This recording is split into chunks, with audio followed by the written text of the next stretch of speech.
Hola jóvenes en TV de todo México. Ya estamos de regreso en este espacio de reflexión y la construcción de conocimiento, proceso que esperamos los haga crecer y los divierta. Les damos la bienvenida a este lunes con el que también iniciamos la última semana de la temporada de Aprende en Casa 2. Con todo y la pandemia, estamos por llegar a la meta. En Jóvenes en TV nos propusimos abrir el horizonte y fortalecer las materias del plan de estudios de tu escuela. Y me parece que hasta hemos ido un poco más allá. Ha sido una experiencia increíble. Pero esto apenas comienza. Vamos a la programación de este lunes. Cuidado del agua, luz invisible a nuestros ojos, biodiversidad, gravedad y equilibrio, manejo de emociones. Esto y mucho más en Jóvenes en TV. Comenzamos.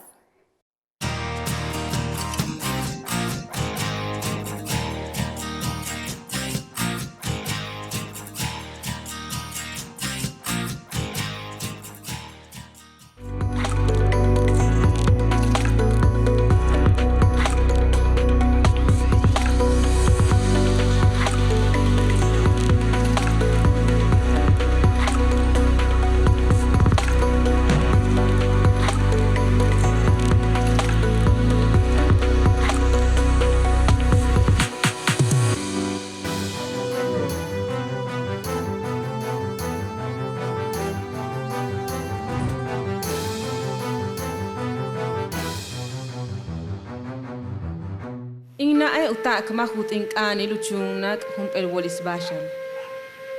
Tia bashal ama tutsabah uts uhulu wolis bashal ti ut inkani bashal. Kutsabah utsi umanek in kukikilankal ti uyoten. Ti upolo jime tu cho ukilis winkilish balanke. Bolonu pa kaltso kuya la lushikin. Lete tu pa ti kusutukin. Ushiki lukich kelemcha kiluchununak. Ka upul wolis bashal taktutuch ukilish pish ot el ukuchil bashal. Ya desde las épocas prehispánicas, el estudio de los astros era parte importante de la actividad de los sacerdotes, que llegaron a determinar los ciclos de algunos de ellos con asombrosa precisión. Estos conocimientos han trascendido la prueba del tiempo y continúan siendo fuente de estudio para los científicos actuales. La observación de los astros jugó un papel fundamental en el desarrollo de la civilización mesoamericana. La astronomía ha estado siempre presente en la vida cultural de los mexicanos. El universo es el resultado de una serie de oposiciones o de luchas de dos pares complementarios, que pueden ser el día, la noche, la oscuridad, la luz, lo masculino, lo femenino, lo celeste, lo terrestre. De hecho, todo comienza para los mexicas con un dios, con una deidad llamada Ometeotl, que significa Dios 2 o Dios de la dualidad, el cual tiene dos aspectos, Ometecuhtli, que es el aspecto masculino, y Omecihuatl, que es el aspecto femenino, y que da a luz a cuatro primeros dioses que en la mitología náhuatl o azteca se llaman los cuatro Tezcatlipocas.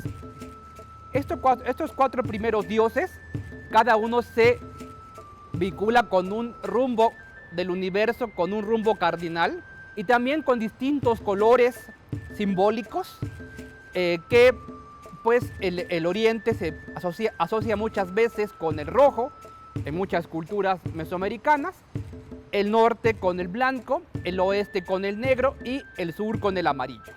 Esa división de la unidad en una dualidad y después en cuatro es una característica de la religión mesoamericana o de las religiones mesoamericanas, a partir de la que da luz a estos cuatro aspectos de la divinidad asociados con los cuatro rumbos.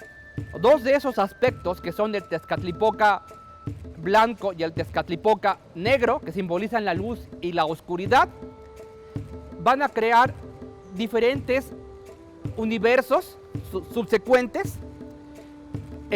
Parece ser que para la religión mesoamericana, todo lo que vemos en el universo, en el cosmos, todos los elementos que podemos apreciar y también los que no podemos apreciar, porque hay elementos invisibles para el ser humano, de alguna manera siempre han estado allí. No existe para ellos una creación ex nihilo, o sea, de la nada. Lo único que ocurre es que los dioses los ordenan, que constituyen las creaciones de los universos subsecuentes, y estos universos ordenados poco a poco van envejeciendo con el paso del tiempo, y el envejecimiento no es otra cosa sino la desorganización de los componentes ordenados. Llega un momento en el que están tan desordenados, tan envejecidos, que tienen que ser destruidos estos universos, y nuevamente los dioses los vuelven a ordenar. Entonces, dos de estos 4 dioses Tezcatlipocas, que representan la luz y la oscuridad, se van a alternar para crear el cosmos o el universo en 4 diferentes versiones, y así sucesivamente.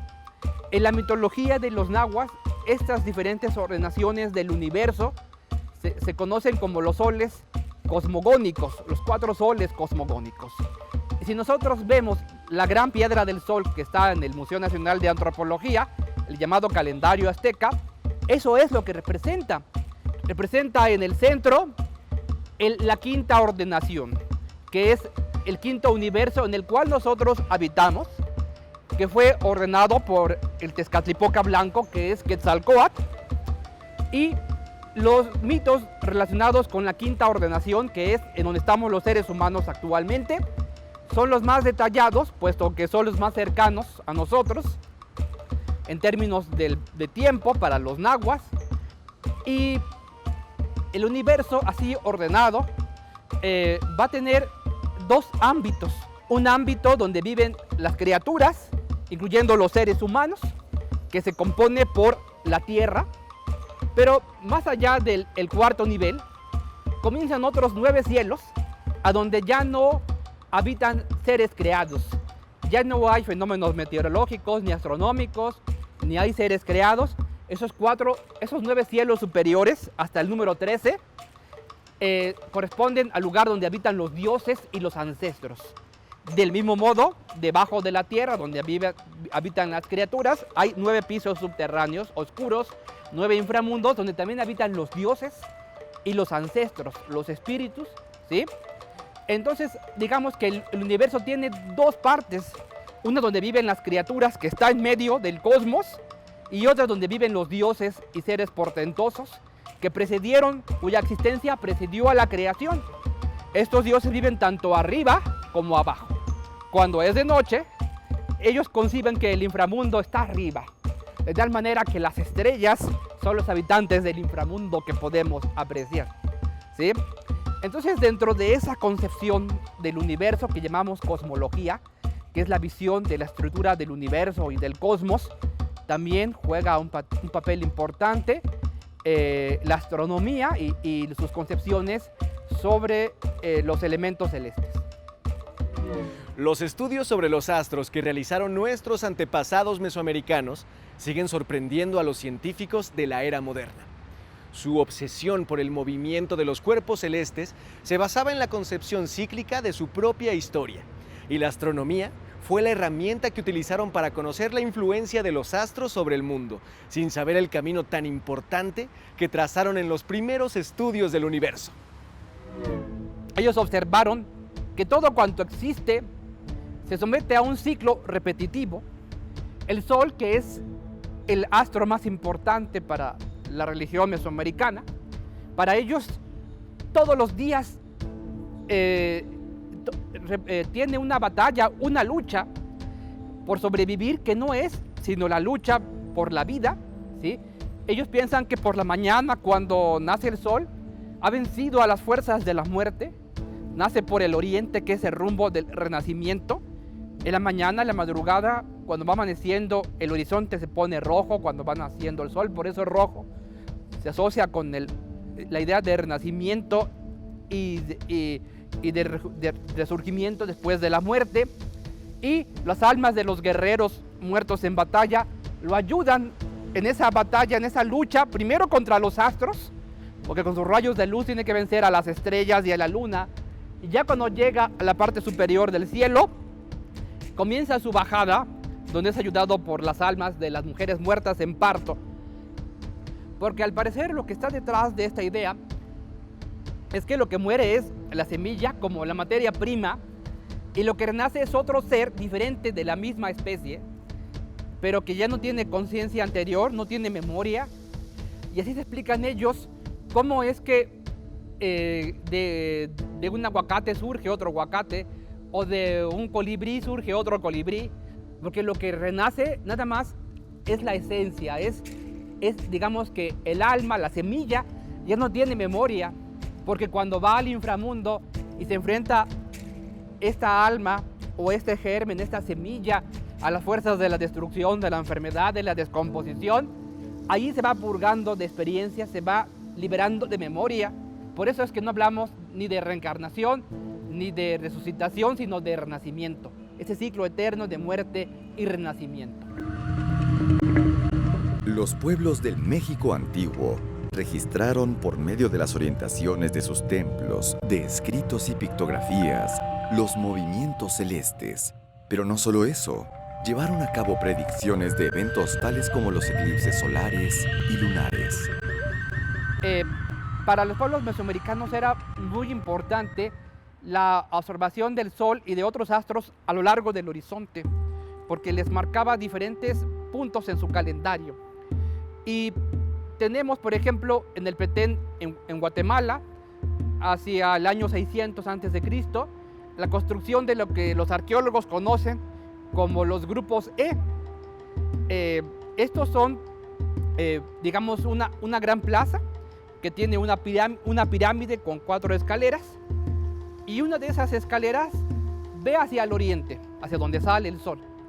Y del otro lado de la plaza hay una plataforma alargada con 3 templos, de tal manera que alguien ubicado en la escalera del oriente de esa pirámide puede observar cómo el sol se mueve a lo largo del horizonte a través del año, de tal manera que estos extremos hacia el norte y hacia el sur, que son los solsticios de invierno y de verano, son los que dividen el universo en 4 esquinas, ¿sí?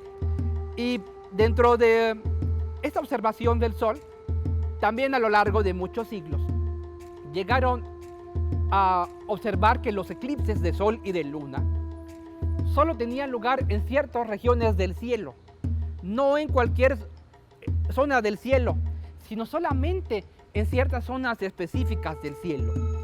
Y al registrar de alguna manera todos los lugares donde hubo eclipses a lo largo de muchos siglos, tanto de Sol y de Luna, llegaron a darse cuenta que no era otra cosa sino el camino del Sol en el cielo, lo que la astronomía actual conoce como eclíptica. Para ellos los eclipses eran de vital importancia porque eran peligrosísimos. Pensaban que durante los eclipses el Sol o la Luna eran mordidos por un gran animal. Acordémonos que la umbra es como la mordida de un gran animal. Entonces su misión era pronosticar los eclipses y prepararse para ello. Y a través de muchos rituales que hacían los sacerdotes y gobernantes mayas, y el pueblo también hacía ruido y escándalo, dicen los cronistas de la época colonial, que salían con sus cazuelas para ahuyentar al animal y que no se comiera al sol o a la luna, ¿no? A través de esto, ellos aseguraban la permanencia del universo, ¿sí? De tal manera que para ellos era una necesidad vital saber cuándo iba a haber un eclipse.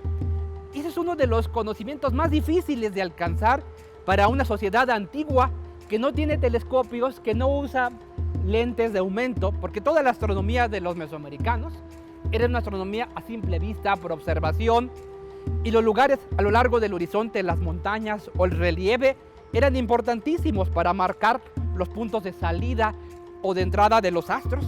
En la península de Yucatán, por ejemplo, donde no hay montañas, que todo es plano, pues sin duda lo que hacían era construir montañas artificiales, que eran las mismas pirámides, sí, que eran los puntos de referencia en el horizonte para saber dónde salía o dónde ingresaba tal astro. También actualmente muchos grupos indígenas que son de herencia mesoamericana, sobre todo en lugares remotos de las serranías de Oaxaca o de Guerrero o de Chiapas o de Guatemala, ¿no? Todavía saben cuándo tienen que sembrar, cuándo tienen que cosechar y demás, a través de la observación de ciertas estrellas fundamentales. Y otros astros muy importantes que los mesoamericanos observaron son los planetas. Estas estrellas móviles que no se mueven junto con las constelaciones, sino que ellos veían que tenían ciclos diferentes. Y el más brillante de esos planetas era Venus. A Venus le atribuyeron muchos usos, pero muchísimos, porque observaron que como estrella de la mañana, en su aspecto matutino, salía antes del Sol, justamente en el mismo camino del Sol, y por eso lo consideraron el hermano mayor del Sol, o en su aspecto vespertino, cuando era estrella de la tarde, perseguía al Sol, primero se escondía el Sol y luego Venus iba tras él, y nunca se separaba del Sol, de manera que lo consideraban el hermano mayor del Sol, aunque era físicamente más pequeño que el Sol. Y comenzó a asociarse la estrella de la mañana con el destino, pero también con el sacrificio humano para aplacar la furia de la estrella matutina. Y sabemos que esta creencia, que comenzó como por el año 840, 850 después de Cristo, todavía existía 1000 años después. En el siglo XVIII, en la época colonial, aún hay esta creencia en documentos escritos en un idioma maya, que es el quiché de Guatemala, pero con caracteres latinos, ¿sí? Que son del siglo XVIII. O sea que vivió esta creencia como 1000 años. Uno de los documentos más importantes que ha perdurado hasta la actualidad es el Códice Dresden, que contiene tablas astronómicas de gran precisión y en el cual se pueden encontrar varias cosas de interés, como la representación de las fases lunares en la que se incluyen intervalos con los eclipses. Otro estudio de interés incluido en dicho códice es el que se relaciona con el movimiento de traslación del planeta Venus. Nuestra percepción sobre las ruinas arqueológicas de los mayas ha cambiado mucho con el tiempo. En la primera mitad del siglo XX, los arqueólogos, los mayistas de esa época, pensaban que estos lugares en la selva tropical, donde veían palacios, ruinas de palacios mayas, con pirámides y templos, eran solamente centros ceremoniales, aislados de los asentamientos donde vivía la población, y que en estos centros ceremoniales habitaban los gobernantes, los sacerdotes, y solamente se llenaban de la gente del pueblo en las fiestas religiosas. Pero eso era porque a principios del siglo XX los arqueólogos todavía no excavaban las viviendas de la gente común. Esta percepción fue cayéndose, desbaratándose, de tal manera que los mayistas hoy en día saben que no es así, sino que estos núcleos arquitectónicos eran nada más los centros de ciudades mayas que llegaron a tener poblaciones de 15,000, 20,000, 40,000 o 60,000 habitantes, como Tikal o como Calakmul, que eran dos de las más grandes que hubo. Estas ciudades como Teotihuacán o como Tenochtitlan se permiten el lujo de tener ejes norte-sur, este-oeste, calles reticuladas, una planificación urbana rectilínea. En el caso de las ciudades mayas esto no es así, porque el relieve del bosque tropical o de las montañas de Guatemala, donde también hay pueblos mayas, es muy accidentado. Y en las partes bajas hay inundaciones periódicas, se convierten en pantanos en época de lluvias. Y en las partes altas, pues es donde la gente podía vivir sin estos peligros. La gente más pobre vivía en las márgenes de estas tierras bajas. No vivía donde se inundaba, pero sí vivía más abajo. Y las élites construían sus edificios en los lugares más elevados. De tal manera que las ciudades mayas tienen un diseño que a primera vista resulta caótico. Y siempre debemos tener en cuenta que para crear todo esto, para construir esos edificios o estos caminos, para mantenerlos aplanados y todos rectos, aunque pasaran por pantanos y lugares accidentados, para tenerlos en esas condiciones, lo que tenían a su disposición era la fuerza humana. No tenían animales de tiro, no utilizaban la rueda como instrumento de tracción, no utilizaban los metales, tenían la fuerza humana y una tecnología de piedra. Y con esto ellos edificaron todo ello.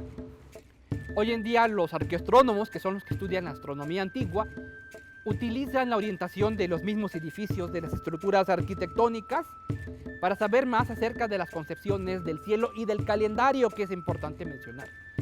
¿Se han dado cuenta que no era tan importante asociar los edificios o las plazas con ciertos astros, sino con ciertas posiciones de salida o de puesta del sol que tenían propiedades calendáricas culturales, no observacionales a simple vista, sino culturales? Ahora, también hay que decir que hay otro grupo de arqueólogos, otro grupo de especialistas que son muy escépticos de esto, que dicen, no, los mesoamericanos y los mayas orientaban sus edificios a necesidades prácticas y no a esas cuestiones astronómicas o calendáricas.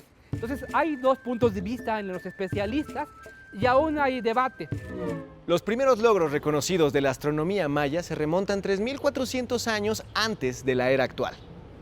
Muchos expertos afirman que el calendario solar maya era más preciso que el que hoy utilizamos. Todas las ciudades del periodo clásico están orientadas respecto al movimiento de la bóveda celeste. Desde las labores de campo hasta incluso acciones bélicas, las ceremonias religiosas se regían por el orden temporal impuesto por el sistema calendárico.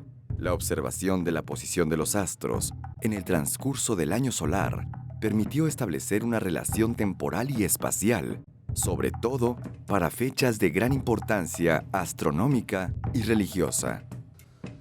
Los mayas, igual que otras culturas de Mesoamérica, no tuvieron un solo sistema calendárico, sino diversos, distintos.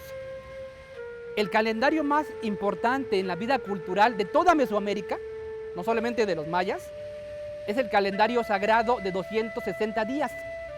No corresponde con claridad a ningún fenómeno astronómico del cielo. No hay un calendario de ese tipo en ninguna cultura del mundo fuera de Mesoamérica. Por lo tanto, ha habido muchas especulaciones sobre el origen del calendario de 260 días. Por ejemplo, algunos lo asocian con el periodo de gestación humana, 9 meses, son aproximadamente 260 días. Otros lo asocian con los periodos visibles de Venus como estrella de la mañana o estrella de la tarde, que en promedio también son 260, 263 días. Hay muchas teorías, pero ninguna se ha comprobado. Lo cierto es que existía este calendario, que es muy antiguo en Mesoamérica.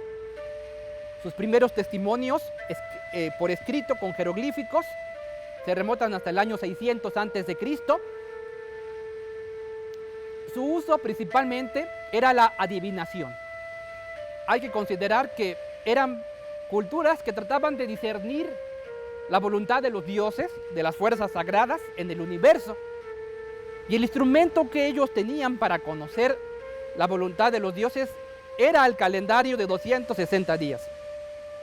Porque pensaban que toda la naturaleza y también los dioses mismos se sometían a las reglas de ese calendario. Por lo tanto, era un calendario adivinatorio que estaba en uso cotidiano y aún lo está en muchas partes de Guatemala.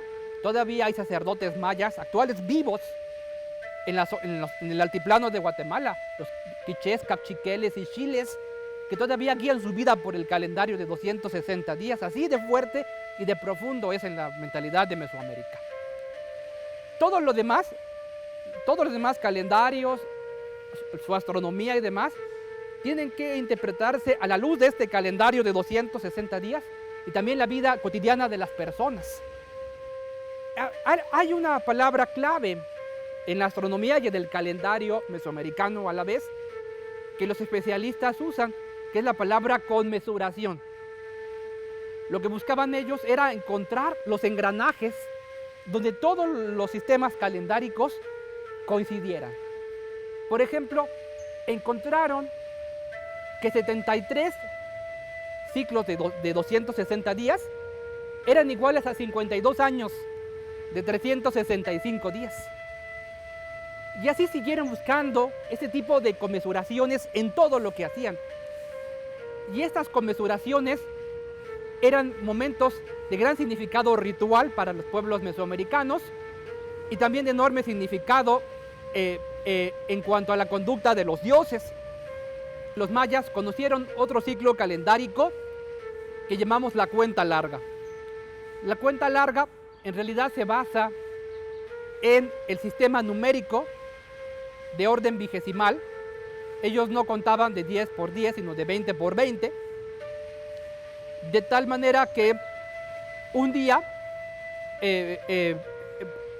al término de 20 días, formaba un mes y 18 meses formaban un año de 360 días.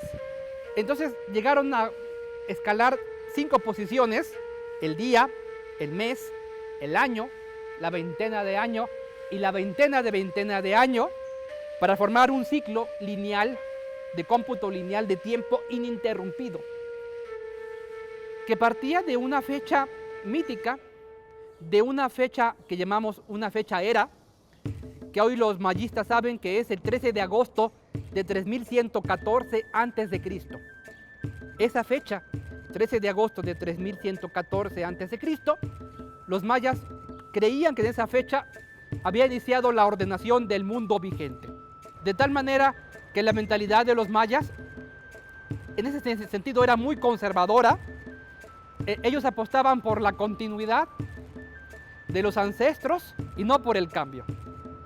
Eso sí, es muy importante mencionar que en los testimonios escritos prehispánicos, a través de los jeroglíficos de las inscripciones mayas, no conocemos ninguna narración, ningún mito sobre el fin del mundo. Ellos conciben al universo tan eterno hacia atrás como hacia el futuro. Sí encontramos mitos de fin del mundo a partir de la época colonial y pensamos que esto es por influencia del cristianismo, ¿sí? Pero no en la época prehispánica, que los mayas utilizaron la cuenta larga, que como ya dije es un sistema ininterrumpido de días, desde el pasado profundo hasta el futuro profundísimo, pero no fueron los primeros que utilizaron este sistema. Otras culturas mesoamericanas lo usaron antes que los mayas, particularmente las culturas pozolmecas, las culturas que vivieron en la zona de los olmecas, pero muchos siglos después de los olmecas aquellos que levantaron las cabezas colosales. Estas culturas que hoy llamamos cultura ismeña o cultura epiolmeca, aunque sí cabe decir que solamente tenemos el número 0 atestiguado en inscripciones mayas. No lo tenemos atestiguado en las cuentas largas de estos epiolmecas, ¿sí? Y todavía constituye un misterio quién inventó ese concepto del 0. Los estudios sobre los astros que realizaron nuestros antepasados mesoamericanos siguen sorprendiendo a los científicos de la era moderna. Su obsesión por el movimiento de los cuerpos celestes se basaba en la concepción cíclica de su propia historia, y la astronomía fue la herramienta que utilizaron para conocer la influencia de los astros sobre el mundo, sin saber el camino tan importante que trazaron en los primeros estudios del universo.